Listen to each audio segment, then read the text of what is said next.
well, and continue. I mean, there's always, creation is a lifelong thing, and I'm finding new things, and of course, as a composer and improviser, working on developing my music, and in both what I can say and my craft, and I allow myself to be influenced by things that I hear.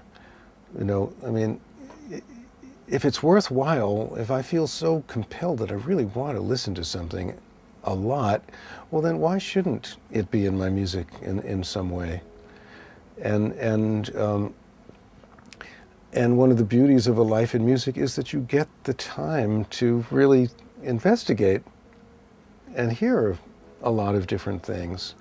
So, my interests are certainly not the same as they were, 10 years ago or 20 years ago, and I'm looking forward to wherever it will go.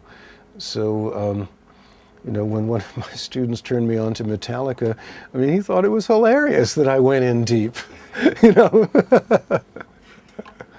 But I thought it was just fantastic music. I mean, I think those guys really are great musicians who happen to be extremely driven and successful, because it happened that what they wanted to express could communicate on a really mass level. And there are times I really wish that my music had somehow connected to a mass level in a bigger way than it has, but so be it. Part of it is, there are times when the professional grind can really get you down. There are times when I think to myself, gee, I remember really loving having a lot of time to practice.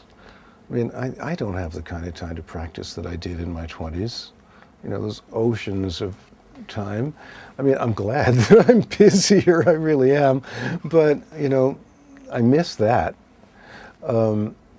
There are times where, especially perhaps early in your career, where you're doing a lot of gigs that, if you could, you'd say, gee, I really don't want to do this anymore.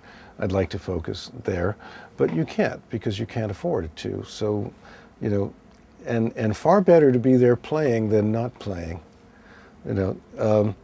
So it's just remembering that, it's important to spend a little bit of time, for yourself, that no matter what gig I did, I made it a point, like, I've got to find something in this that I'm going to learn from, something in this that I'm going to grow from in some way, that I never want to just come home and feel that I peddled my time and I got X amount of dollars and that's all I got.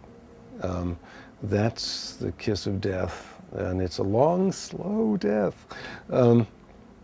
So, maybe what it was that I said, okay, I played this show and it was the same music night after night, but I worked on my discipline so I could play it as if it was the first time every night. I didn't succumb to just getting bored. There's a tricky lick and I worked on it every night. Something like that. Or I toured once with a German big band, and I had one little solo spot, and I made myself a promise I was not going to play the same thing ever twice. I was really going to just grab onto this music and look at it differently every night. And various members in that band came from various backgrounds, and you could see the people who really did well did that with their approach. Like Kenny Wheeler had a solo, which he did harmonically every night, but it was really different every night. It's the key to success from within. Yes, I really think so. I mean, if you're going to live a life in music, then the joy of music itself, to always feel that in some way you're a beginner and always feel in some way that you're learning is really what it's about.